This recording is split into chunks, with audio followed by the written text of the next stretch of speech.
Hi అండి. Hello! నమస్తే. Welcome to Geetha's kitchen. ఈరోజు మన వీడియో వచ్చేసి మల్టీగ్రెయిన్ దోస. ఈ మల్టీగ్రెయిన్ దోసని ఒక్కసారి ఇలా ట్రై చేయండి. రెగ్యులర్‌గా మనం నార్మల్‌గా దోసలు చేసుకుంటే ఇంట్లో డైలీ మనము 4-5 వరకు తినేస్తాము. ఈ దోసని 2 లేదా 3 తిన్నా కూడా కడుపు నిండిపోతుంది. అలాగే హెల్తీ కూడా. ఎక్కువగా ఆకలి కూడా అనిపించదు.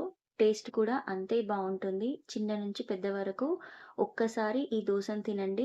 మళ్ళీ మళ్ళీ ట్రై చేస్తారు. ముందుగా దీనికోసం 1 కప్ శనగపప్పు, 1 కప్ మినపప్పు, 1 కప్ కందిపప్పు, 1 కప్ రాగులు, ముప్పావు కప్పు దాకా బియ్యము. బియ్యం కూడా రెగ్యులర్‌గా మనం యూజ్ చేసుకునే బియ్యమే తీసుకున్నాను. మీకు కావాలి అనుకుంటే కంట్రోల్ బియ్యం కూడా యూజ్ చేసుకోవచ్చు. ఇప్పుడు వీటన్నిటిని అన్నీ కలిపేసుకొని 2-3 సార్లు నీట్‌గా కడిగేసుకోవాలి. ఇక్కడ క్వాంటిటీ వచ్చేసి 1/3 కప్‌తో నేను కొలతని తీసుకున్నాను. మీరు ఏ కప్పుతోనైనా యూజ్ చేసుకొని సేమ్ ఇదే టైప్‌లో మీరు కొలతల్ని తీసుకోవచ్చు. ఇప్పుడు వీటన్నిటిని నీట్‌గా కడిగేసుకోవాలి. ఇందులో మీరు కావాలి అనుకుంటే పెసర్లు, శనగలు వీటిని కూడా ఇందులో యాడ్ చేసుకోవచ్చు. టేస్ట్ బావుంటుంది. సో, ఇక్కడ వీటన్నిటిని ఇలా కడిగేసుకున్న తర్వాత కనీసం ఒక 8 అవర్స్ అయినా నానబెట్టేసుకోవాలి. ఒకవేళ మీరు నెక్స్ట్ డే చేసుకోవాలి అనుకుంటే ఈరోజు మార్నింగ్ 5:30. నానబెట్టేసి నైట్ పిండిని రుబ్బేసుకొని నైట్ అంతా పిండిని పులిసబెట్టేసుకొని నెక్స్ట్ డే దోసలు వేసుకోవచ్చు.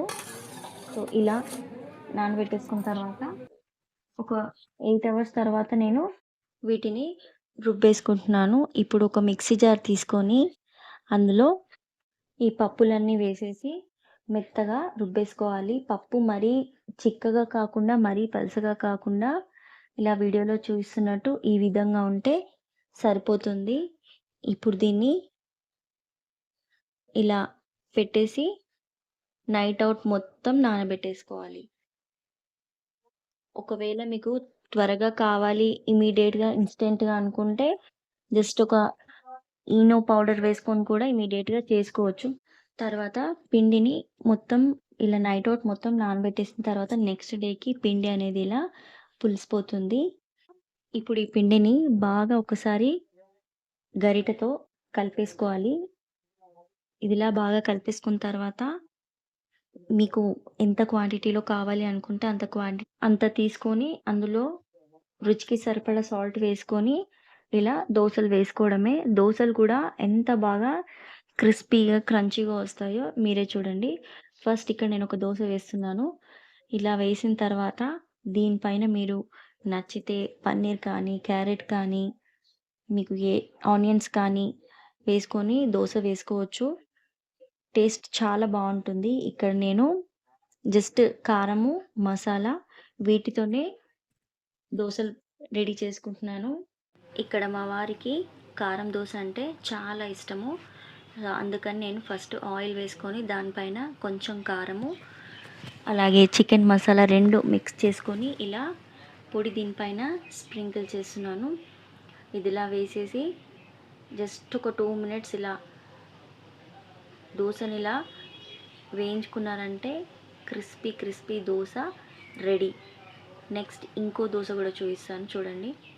అసలు ఎక్కడ కూడా మీకు డిఫరెన్స్ అనేది తెలీదు. మనం నార్మల్ దోసెస్ ఎలా వేసామో సేమ్ అలాగే వస్తుంది. రుచికి రుచి, ఆరోగ్యానికి ఆరోగ్యం.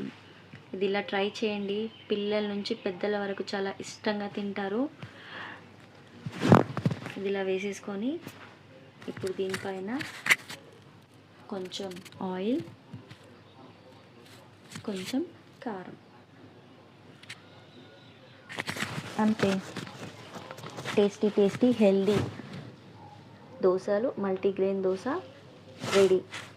మా ఇంట్లో ఈ దోస బ్యాటర్ వితిన్ 1 అవర్‌లో అయిపోయిందండి. నేను నెక్స్ట్ డే వరకన్నా మిగులుతుంది అని అనుకున్నాను కానీ అస్సలు మిగలలేదు. టేస్ట్ అంత బావుంది. సో, మీరు కూడా డెఫినెట్‌గా ట్రై చేయండి. అసలు పిల్లలు కనిపెట్టలేరు ఇన్ని మల్టీగ్రెయిన్స్ ఉన్నాయా అని.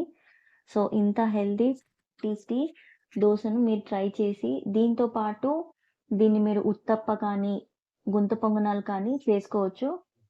వాటితో కూడా ఒక వీడియో చేస్తాను త్వరలో. సో, వీడియో గనక మీకు నచ్చినట్టయితే లైక్ చేయండి, షేర్ చేయండి అండ్ ఫస్ట్ టైమ్ నా ఛానల్ చూస్తున్న వాళ్ళు ఛానల్‌ని సబ్స్క్రైబ్ చేసుకోండి. Thank you for watching.